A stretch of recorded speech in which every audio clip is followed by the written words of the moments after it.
Magpapatupad ng dagdag toll ang Subic-Tarlac o Clark-Tarlac Expressway o SCTEX simula sa darating na October 17.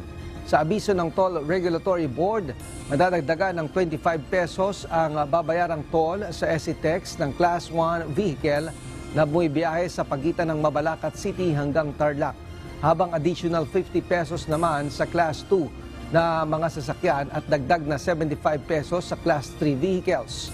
Samantala, magkakaroon rin ng karagdagang 40 pesos, 81 pesos at 21 pesos sa babayarang toll para sa Class 1, 2 at 3 sa mga sasakyan na bumibiyahe naman sa pagitan ng Mabalacat City, Tipo at Hermosa, Bataan.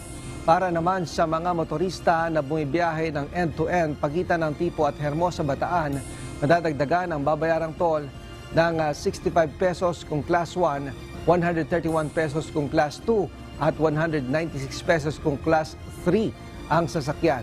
Ayon sa TRB, ang inaprobahang toll hike sa SCTEX ay bahagi ng periodic adjustment para sa taong 2023.